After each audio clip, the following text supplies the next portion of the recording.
Assalamualaikum warahmatullahi wabarakatuh. Welcome back to my channel bersama gue Inka.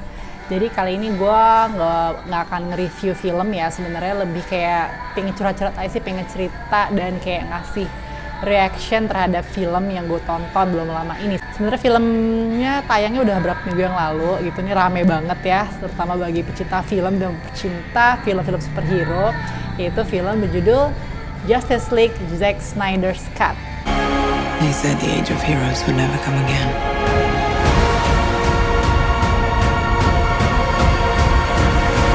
Oh ya, jadi gue sebelum mulai video ini gue mau disclaimer dulu ya. Jadi memang di sini gue sebagai sudut pandang, gue bukan pecinta film superhero, gue bukan fanboynya DC. Jadi gue sebagai penikmat film aja gitu, dari orangnya polos. Jadi ya mohon jangan dihujat, jangan gimana-gimanain.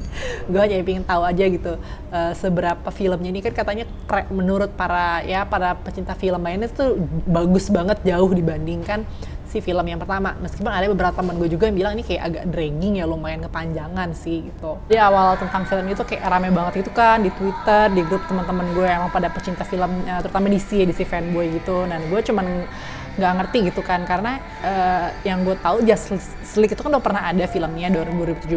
Nah bahkan gue nggak tahu Zack Snyder itu sebenarnya siapa gitu, kenapa dia namain filmnya Zack Snyder, dan katanya film itu berdurasi 4 jam dan cuma bisa ditonton di HBO Go gitu kan. Sebenarnya gue bukan pecinta film superhero banget ya, tapi gue lumayan dulu ya, zaman dulu gue masih kecil sih, kayak zaman film Batman-nya Tim Burton ya. Nah itu gue tuh suka banget gitu masih kecil, karena Tim Burton tuh dia sutradara yang dia tuh punya ciri khas dalam ngebikin film tuh ngebangun suasana kayak dark, serem tapi keren gitu kan. Dari mulai Batman Returns, Batman Forever, nah itu karyanya dia. Itu bahkan Batman Returns tuh kayak kata kritikus film tuh kayak Batman terbaik karya Tim Burton gitu ya.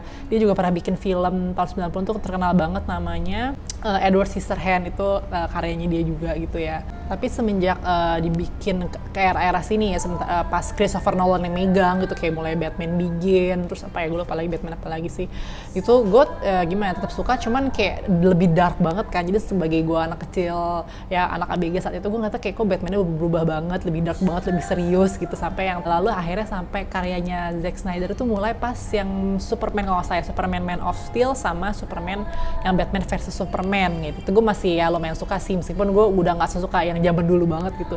Nah kenapa gue akhirnya pengen nonton film ini gitu, film si Zack Snyder Cut ini gitu, gara-gara gue penasaran sama Jokernya, karena beredar di mana-mana di promonya ya, di Instagram segala macam tuh penampakan Joker yang diperankan oleh Jared Leto tuh kayak serem banget gitu. Beda kan terakhir kan yang si Joaquin Phoenix itu ya, meskipun si Jared Leto tuh sempat nongol juga ya jadi Joker di Suicide Squad, cuman kayak lumayan gagal ya penampilannya, maksudnya nggak mirip kayak Joker yang kita udah kenal sebelumnya gitu. Penasaran aja gue pengen liat Joker gitu.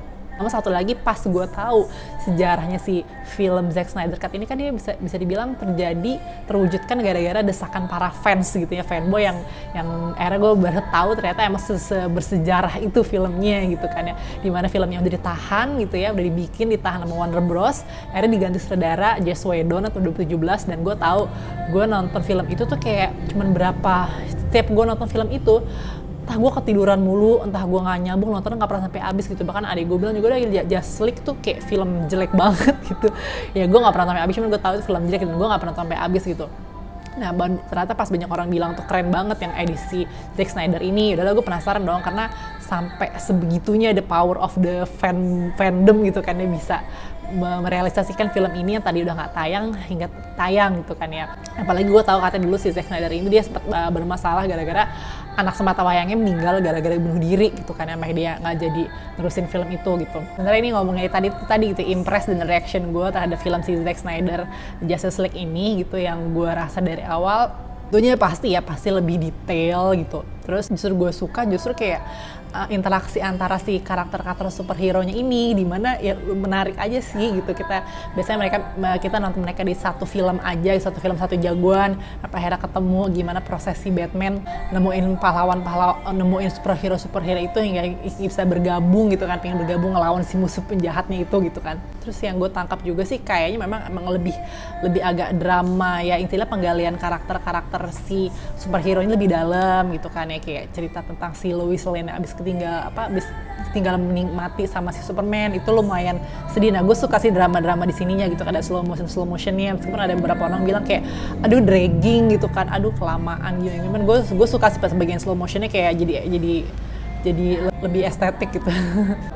Sama meskipun katanya sih nggak sekonyol yang Justice League yang 2017 ya gitu, kayaknya lebih agak serius, tapi masih menurut gue masih ada bumbu-bumbu komedi, tetap ada meskipun sedikit gitu kan. Kayak gue lucu aja sih pas bagian scene si Wonder Woman sama si Bruce Wayne yang nggak sengaja megang mouse barengan, terus kayak awkward gitu megang tangan, sorry ya kayak gitu. Terus gini juga sampai disindir kemampuan Batman itu apa ya, I'm rich gitu, itu doang, that's it kemampuan deh. Karena dia nggak punya kekuatan superhero dibanding superhero lainnya, kan dia paling standar si Batman, dia cuma kayak menang alat-alat aja gitu. Terus bagi gue juga part yang lumayan bikin merinding tuh pas ketika akhirnya mereka si jagoan ini pada berkumpul lalu ngebangkitin Superman yang udah sempat mati, akhirnya dibangkitin lagi tuh lumayan bikin merinding sih gitu. Gue juga suka gimana pas ada endingnya itu kan yang Batman's Nightmare kalau nggak salah, akhirnya dia ketemu sama Joker di situ, sama Joker yang Jared Leto, yang menurut gue memang penampilan sebentar banget cuman lumayan bikin wah gila lo gitu. Tapi kalau untuk masa dragging, gue jujur sih gue emang nonton film ini gue sampai 2 hari semalam gitu ya. Gue pas malamnya gue tiduran malamnya udah ngantuk banget sih emang. Terus besoknya lagi gue cuma nonton lagi, siang-siang gue tidur lagi gitu. Ya kayak mungkin karena gue banyak distraksi di rumah juga sambil ngurus anak mungkin ya gitu, jadinya ke pos-pos gitu nontonnya. Cuman menurut gue sih overall gue ngerti gitu kenapa film ini di mata fanboy itu emang se-legend itu, seheboh itu gitu, karena ya kalau ngomongnya durasi 4 jam gitu ya, sebenarnya bisa dibikin kayak jadi seri sih sebenarnya, cuma dibikin jadi satu film. Terus kalau misalnya banyak yang bilang pengen ada Justice League kedua versi Zack Snyder, meskipun banyak yang bilang katanya sih kayak kecil banget kemungkinan ya. Cuman kalau atau sih gue sotoynya gue aja, ini kan secara ini cuan ya, yang main aja mungkin udah heboh banget kan, sampai HBO Go-nya sempet jebol gitu awal penayangan, kayak sih mungkin ada ya gue harapin sih ya, semoga mungkin ya nggak usah terlalu panjang-panjang amat kali ya. Ya segitu aja sih video reaction gue kali ini gitu tentang film Justice League Zack Snyder. Nah mungkin teman-teman udah nonton gimana? Apakah kalian tim yang aduh gila dragging banget filmnya, gue nggak sanggup, gue nyerah 4 jam, gue mendingan tidur? Atau emang film itu sekeren ini gitu, emang tetap worth to watch. 4 jam tuh ada yang bilang 4 jam tuh nggak berasa gitu, ada yang bilang berasa banget, ada yang bilang nggak berasa. Gimana kalau pendapat kalian? Silahkan tulis kolom komentar. Terima kasih sudah menonton, bye bye.